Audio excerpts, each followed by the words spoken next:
They kept coming at my hedge like vultures. First it was a careless foot, then a laugh, then a garden shear left crooked where the leaves had been whole. The HOA letters gathered dust while the sisters polished, loud, entitled, kept marching across my property as if my green wall were a playground obstacle they had every right to demolish. I watched from the porch as a bright midday sun turned their silhouettes into cartoons, one snapping a branch, the other posing for a phone. Inside me, something colder than anger began to grow, a shape made of late nights and quiet planning.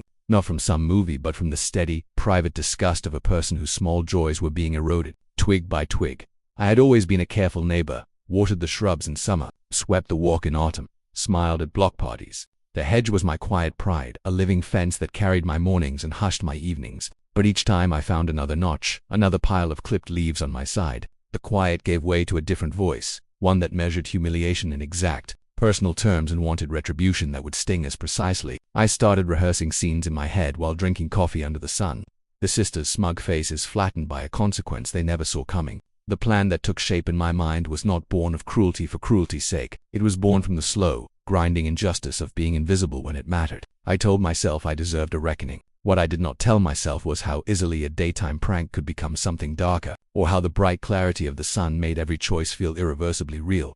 The morning sun spilled over my yard in warm, golden light, casting shadows that danced gently across the hedge I had spent years nurturing. Every leaf, every branch, was a testament to patience, care, and a quiet love for a small patch of nature that belonged entirely to me. It was my sanctuary, a soft green wall that separated my life from the chaos of the neighborhood, a shield against noise, curiosity, and the relentless meddling of others. But the hedge had become a battlefield, and I had become painfully aware that I was losing ground. That Wednesday morning, I bent over, hands in the moist soil, and noticed a jagged cut along the middle row of branches. Someone had been here while I slept, someone who did not care about the hours I spent watering, trimming, and shaping each plant. The cut was precise, almost deliberate, as if they wanted me to see it and understand the message.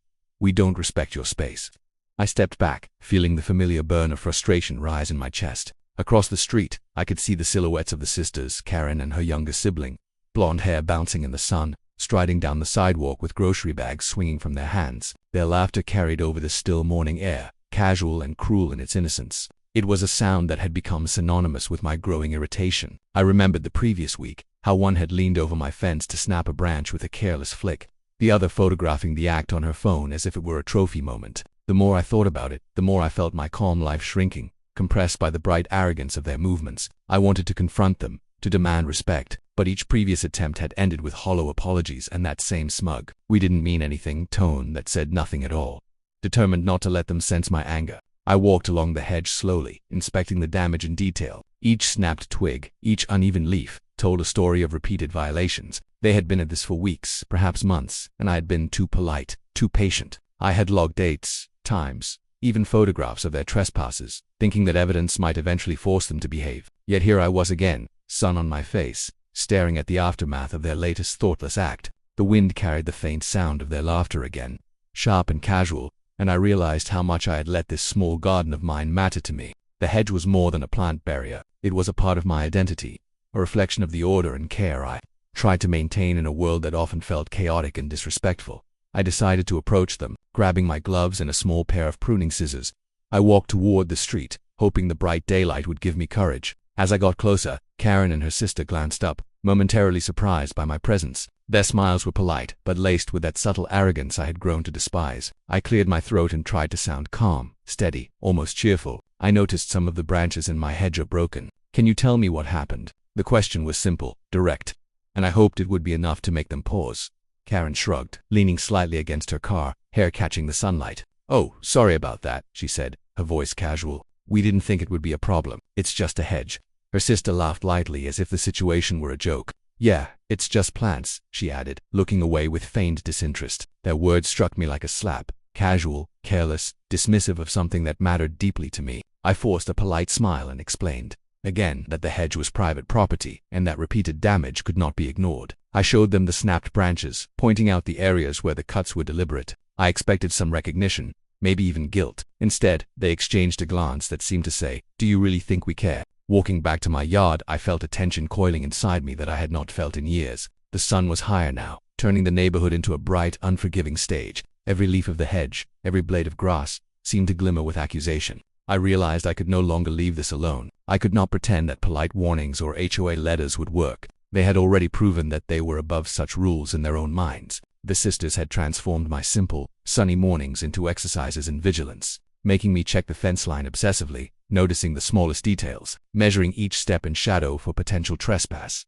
Back in my garden, I sank to my knees, touching the damaged branches. The hedge had survived droughts, storms, and careless pruning before, but this felt personal. It was no longer about plants. It was about respect, boundaries, and the quiet invasion of my peace. I traced my fingers along the broken edges, imagining them healed, restored to their full beauty, and then thought about the sisters strolling past, oblivious, laughing in the sunlight. I felt a mixture of helplessness and anger, a strange cocktail that made my mind race. I began thinking about what I could do, small measures at first, subtle signals that I would not be walked over, maybe some signs, maybe recording evidence, maybe something more. The hours passed, the sun moving steadily across the sky, highlighting every detail. I watered the intact parts of the hedge, trimmed away the dead ends, and felt a sense of control returning with every careful motion. But the shadow of their interference loomed larger than ever. I realized that my sense of justice was shifting from patience to a more deliberate planning. The hedge was my fortress, and they had treated it like a playground. I could imagine them walking by in the afternoon, heads bent over phones, giggling as if the garden were a stage for their amusement. And in that imagining, my anger crystallized, clear and precise, like sunlight on the edges of broken branches. By evening, I sat on the porch, sun still warm on my shoulders, and cataloged everything in my notebook. Dates, times, notes on each incident. It was meticulous, almost obsessive, but I felt better for it. The sisters might not respect boundaries, but I could at least document the story from my side, hold evidence that mattered. The air was still, the street quiet, except for the distant sound of children playing. I thought about the next day, the hours of sunlight that would reveal every move, every act of carelessness. I began to imagine strategies, not cruel but clever, that might teach them a lesson about respect. Daylight, I realized, gave everything a sharpness, a clarity that night could not. It exposed the problem in full, leaving no hiding place for excuses, no shadows to hide behind. That night, as I lay in bed with the sunlight fading outside my window, I reviewed the events in my mind like a replay. The broken branches, the laughter, the indifferent faces. They would not be ignored. I did not want destruction. I wanted acknowledgement, restitution, a simple recognition that my hedge was not theirs to toy with. And yet, somewhere beneath that desire for fairness, a more dangerous thought lurked. A part of me began imagining a response that would be visible, undeniable, tied to the sunlit world in which they moved so freely. The hedge had been violated, and my mind had begun to plot how it could speak back. In the bright clarity of day, plans seemed feasible, almost reasonable. I closed my eyes, feeling the tension in my chest, knowing that tomorrow, under the same sun, everything could change. The next morning, the sun rose bright and clear, spilling light across the neighborhood and making everything sharply visible. I went outside with my coffee in hand, feeling the heat on my face, and immediately my eyes went to the hedge. Nothing had grown back overnight, of course, but the cuts and snapped branches stood out like scars in the green wall. My anger had not diminished. If anything, it had sharpened overnight. I realized that I could not rely on hope or goodwill alone. The sisters were careless and entitled, and their repeated disregard for boundaries had made patience useless. I needed a plan, one that was subtle, visible, and undeniable. I started by walking the perimeter of my yard, noting exactly where they walked past the hedge, which branches they had reached before, and where they lingered to snap pictures or laugh.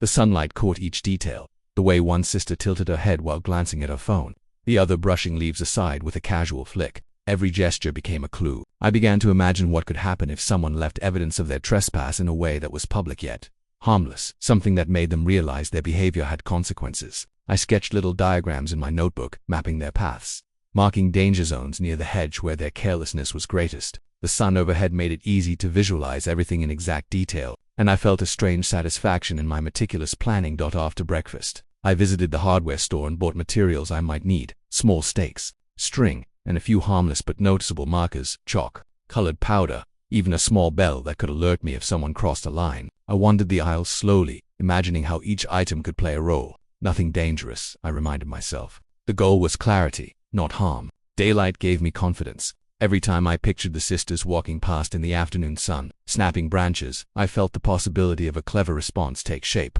It was a delicate balance. I wanted to be noticed, not criminal. To teach them a lesson without creating a disaster. Back in my yard, I began setting small signals along the fence line, markers that would show if anyone reached across. I tied little bells to branches at different heights, almost invisible unless someone brushed past them. I sprinkled colored powder on some leaves where they tended to step or lean, imagining the bright evidence left behind in sunlight. Each action felt like reclaiming a tiny piece of control, and yet, the underlying tension remained. I could almost hear the sisters' laughter in my mind, bright and careless, cutting across the quiet hours I had once cherished. I realized that the planning itself was becoming a form of release. Daylight gave me a sense of justice in progress, a visible framework of consequences ready to be revealed. By midday, the neighborhood was alive. Children played on bicycles, dogs barked in yards, and the sisters appeared at the corner, carrying a bag of groceries. The sun shone on them like a spotlight, making their smiles glint in sharp contrast to the tension I felt inside. I stepped back behind the hedge, pretending to water the plants, watching their movements carefully. One sister leaned over to grab a stray leaf.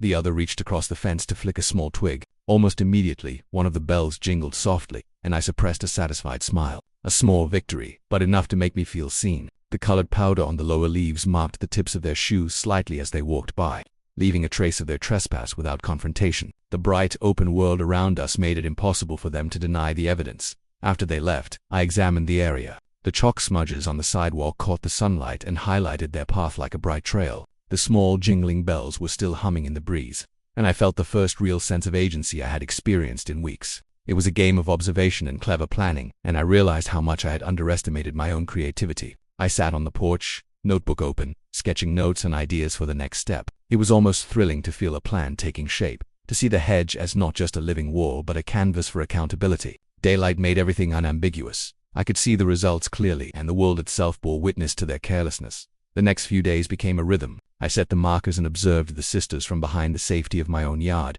noting each intrusion. Sometimes they paused too long to take pictures. Other times they leaned across the fence to inspect a branch. Each time the bells jingled or the powder left its mark. It was satisfying, not just because it revealed their behavior, but because it reminded me that boundaries could exist and be defended without resorting to anger or destruction. The sun made shadows, long and clear, highlighting every gesture and giving the garden a sense of drama. For the first time, I felt a strange pride. I was taking back control, creating consequences that were visible to the world, and reclaiming my peace. Yet the sunlit clarity also brought reflection. I realized how far my anger had already taken me. Watching them repeatedly, plotting responses, documenting everything, it was consuming my thoughts, my mornings, my peace. Daylight did not hide anything. It made every feeling, every intention, visible. I began to wonder if I was enjoying the planning too much, if the thrill of observation and cleverness had become an end in itself. Still, I could not stop. The hedge had become a symbol of respect and personal boundaries, and I could not ignore the repeated violations. I reminded myself again, nothing harmful, just clear, undeniable consequences. One afternoon, the sisters returned with a friend in tow. I noticed them from behind the hedge as they approached the familiar danger zones.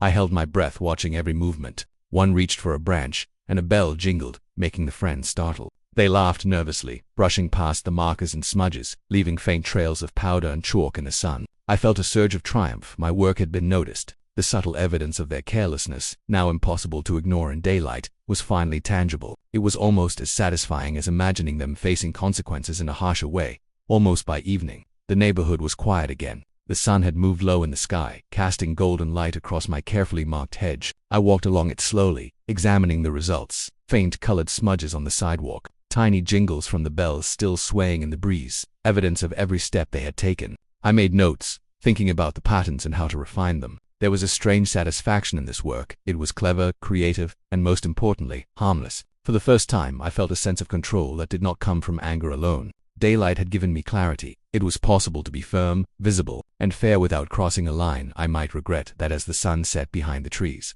painting the neighborhood in warm golds and pinks, I reflected on the lessons of the past week. The sisters' carelessness had forced me into action, but it had also shown me how effective subtle measures could be. I did not need to escalate recklessly. I just needed to be deliberate, visible, and confident. The hedge, my once peaceful sanctuary, had become a stage for accountability and careful planning. And as the sunlight faded, I realized that the next steps would require patience, attention, and even more clever observation. Daylight had taught me the power of visibility and clarity, and I intended to use it wisely, step by step. The following week, the sun rose over the neighborhood like it always did, but this time I felt different. There was a quiet thrill in knowing that my small measures were working. The hedge, once a vulnerable line between my property and theirs, now had subtle defenses that I could see and track. Every morning I walked along the edge of my yard with purpose, coffee in hand, noting the minor shifts in leaves and branches, imagining how the sisters would interact with the markers I had placed. Each step in the sunlit yard felt deliberate, a preparation for observation and careful control. The sunlight made everything precise. No shadow could hide a mistake. No movement could escape attention.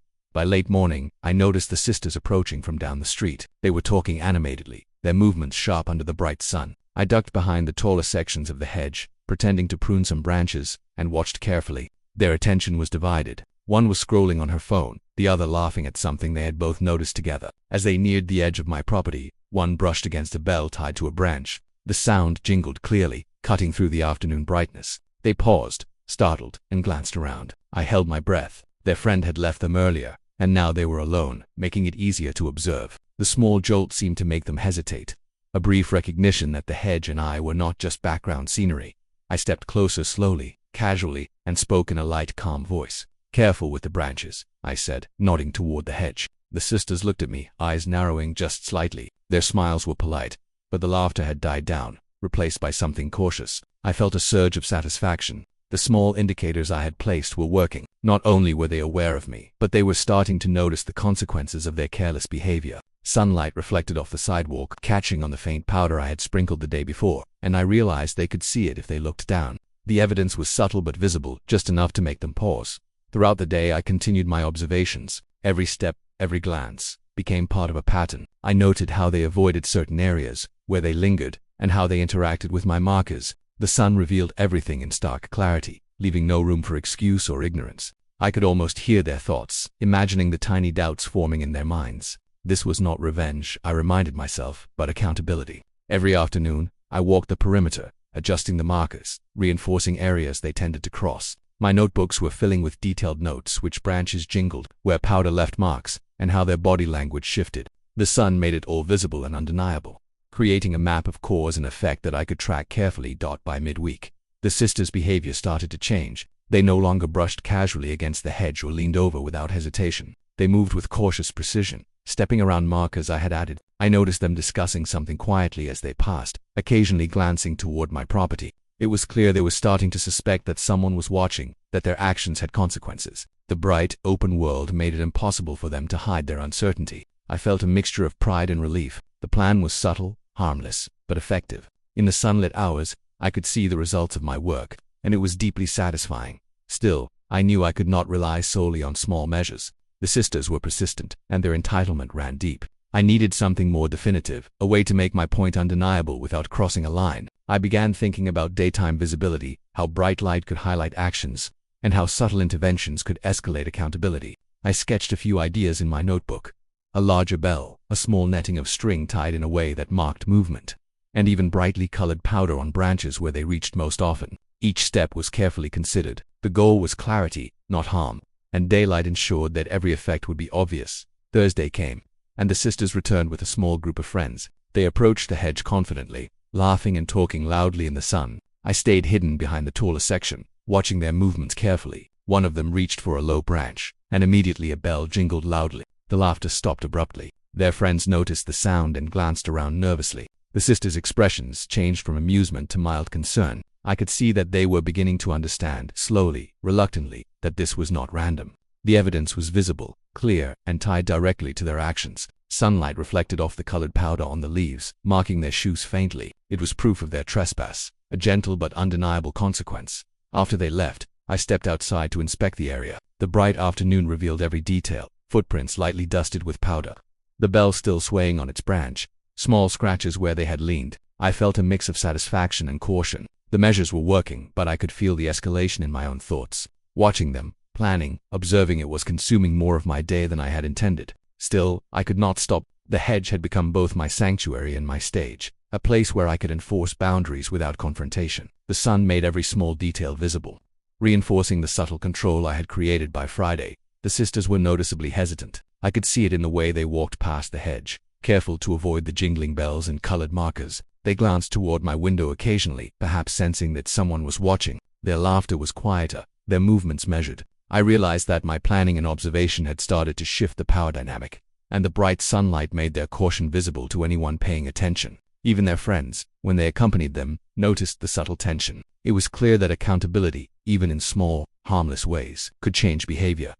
That evening, as the sun began to lower in the sky, I sat on my porch, notebook in hand, reflecting on the week. I had not resorted to anger or confrontation. Instead, I had used observation, subtle markers, and daylight to create a visible consequence for repeated carelessness. The hedge, once vulnerable, now stood as a symbol of boundaries and respect. I felt a quiet pride in my creativity, my patience, and my ability to enforce limits without crossing a dangerous line. The sun highlighted every detail of the garden, every mark and marker, and I knew that my work was effective. The sisters were beginning to learn that their actions had consequences, and that daylight exposed everything. As the neighborhood quieted and the sun dipped lower, casting long shadows across the street, I realized that the next steps would require even more careful observation. The sisters were cautious now, but persistence was their nature. I could see that daylight would continue to be my ally, making every small action visible, every consequence undeniable. The hedge had become more than a boundary. It had become a tool of subtle justice, a bright living record of respect and responsibility. And as the last rays of sun touched the leaves,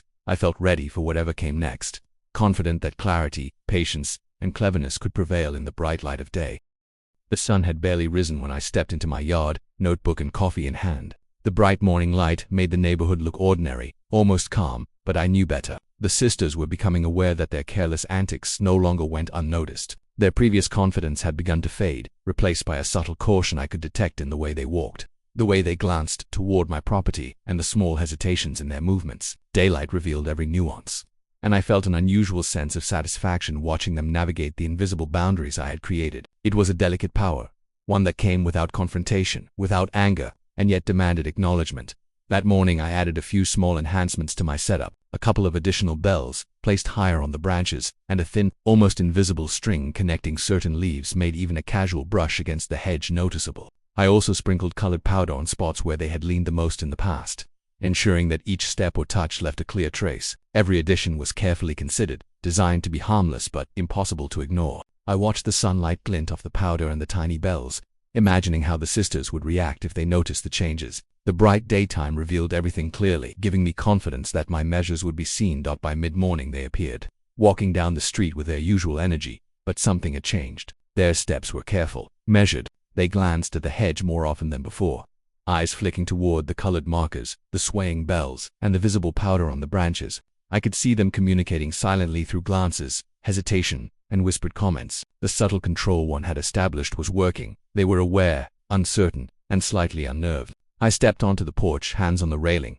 pretending to check the mail, and watched them move through the sunlit yard. Every jingle of a bell made them flinch slightly. Every trace of powder on their shoes seemed to make them pause. Daylight had made the invisible visible. The sisters' behavior began to shift further. They started discussing where to walk, who would reach for which branch, and which areas to avoid. Their usual casual laughter was gone, replaced by a quiet caution that I could feel in the way they held themselves. Even their friends, when they accompanied them, seemed uncertain, hesitant to touch anything. I realized that the repeated evidence I left behind, subtle, harmless, and clearly visible, had changed the way they approached my yard. The sun highlighted every detail of their movements, ensuring that no misstep went unnoticed. I could see that the balance of power had shifted subtly but unmistakably as the afternoon progressed. I decided to step up my efforts, testing the limits of my subtle traps. I moved a few branches slightly to create small obstacles, ensuring that any casual intrusion would be noticed through movement or sound. I adjusted the placement of powder and bells, making sure that areas of frequent contact would leave visible evidence. It was a delicate operation, too obvious, and they might become suspicious or angry. Too subtle, and they might ignore it. Daylight gave me the perfect conditions. Every adjustment was highlighted, every effect clear and undeniable. I felt a thrill in seeing my plan unfold exactly as I imagined. With the sisters completely unaware of the scope of my observation. Late in the afternoon, one of the sisters reached for a branch and triggered a bell I had tied slightly higher than before. The sound rang clearly through the quiet street.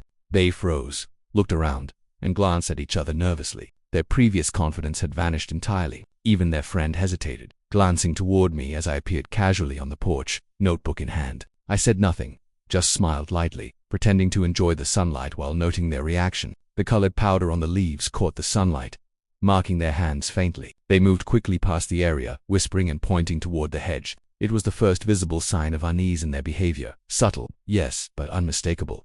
I spent the rest of the afternoon watching them from my porch. The sun highlighted every detail. The careful steps, the hesitant glances, the way they avoided certain branches. It was clear they had begun to respect the boundary I had established. The hedge was no longer just a barrier. It had become a living record of attention, consequences, and accountability. I realized that my subtle measures had worked better than I imagined. The bright sunlight revealed everything, leaving no room for ignorance or denial. The sisters had started to learn that actions had consequences, even when no one was confronting them directly. By evening, I walked along the hedge inspecting the markers and traces. The powder had left faint evidence on the ground. The bells still swayed gently, and the branches reflected the sunlight, showing the areas most frequently touched. I noted each detail in my notebook, planning further adjustments for the following day.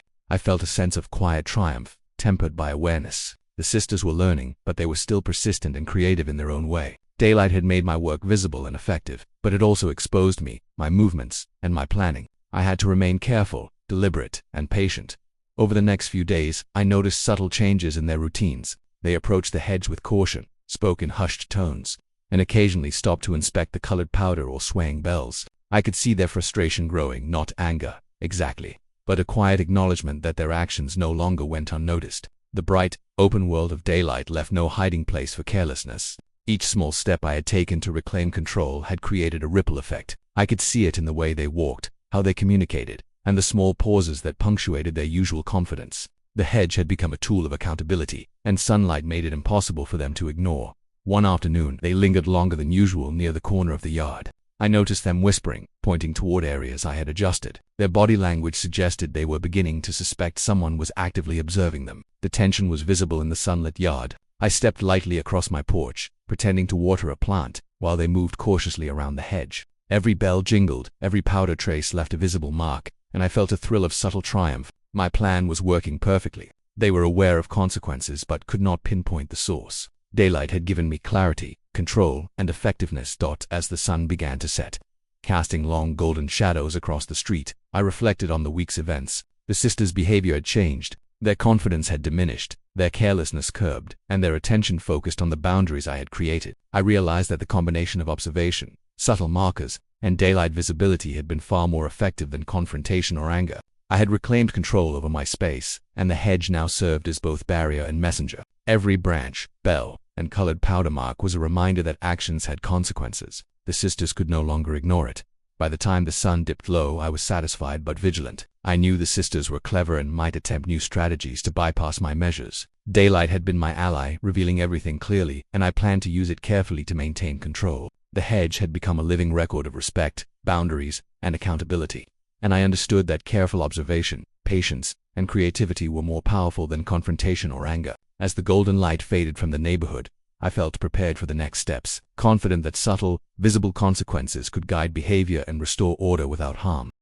The sun rose over the neighborhood with its usual clarity, casting bright light across the hedge and the quiet street. I stepped into my yard, coffee in hand, feeling a sense of calm I hadn't experienced in weeks. The subtle measures I had put in place, the bells, the colored powder, the carefully positioned branches had changed everything. The sisters no longer moved through my property with careless confidence. Their footsteps were measured, their glances hesitant, and their laughter subdued. Daylight had revealed the consequences of their actions in a way that was unmistakable yet harmless. I could see that respect had begun to replace their entitlement, and it felt satisfying in a way I had not expected.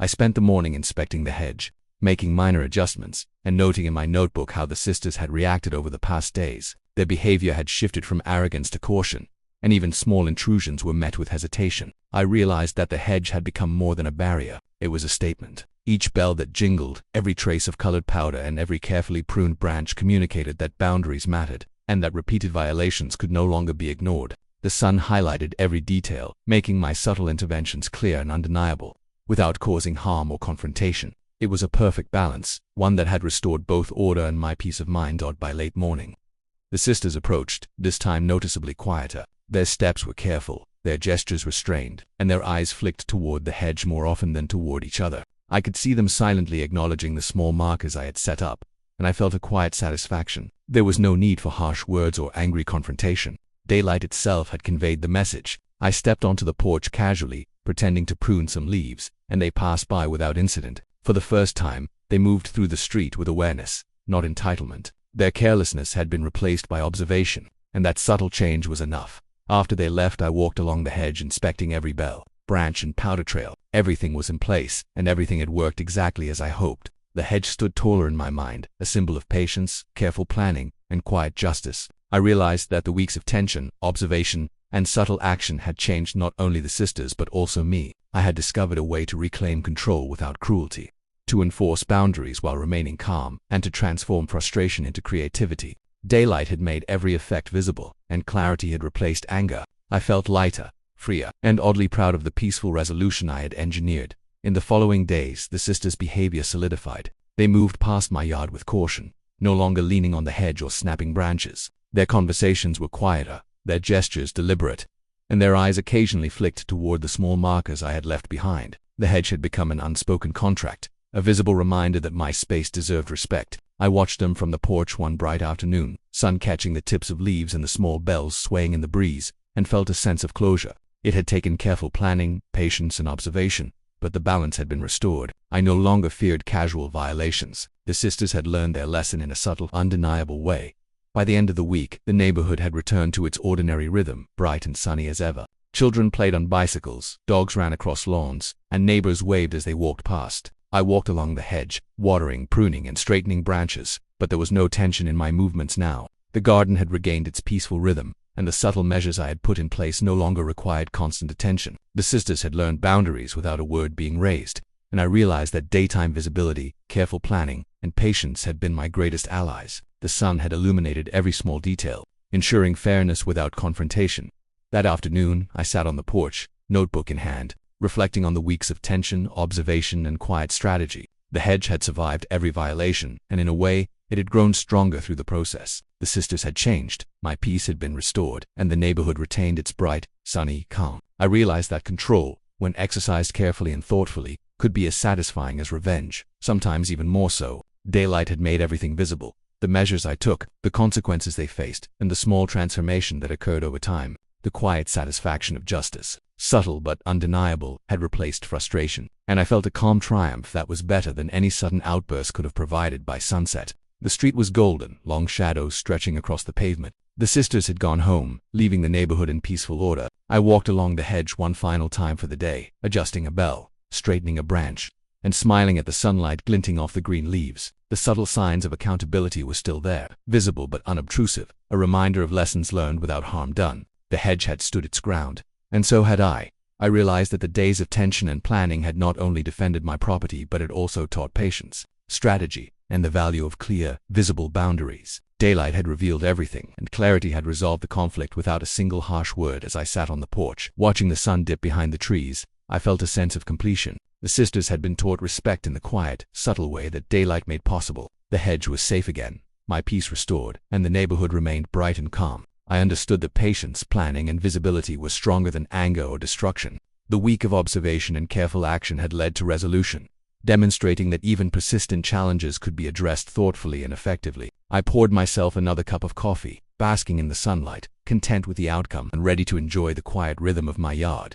The hedge had survived. The sisters had changed, and I had learned that careful planning, observation, and daylight clarity could transform frustration into resolution. What had started as small acts of carelessness had ended with subtle lessons learned and boundaries respected. Peace, I realized, could be achieved not through confrontation but through thoughtful strategy, observation, and visible consequences. The sun set over the neighborhood, golden and calm, leaving the hedge standing proud and the street at peace. The chapter of tension had closed, and clarity had triumphed.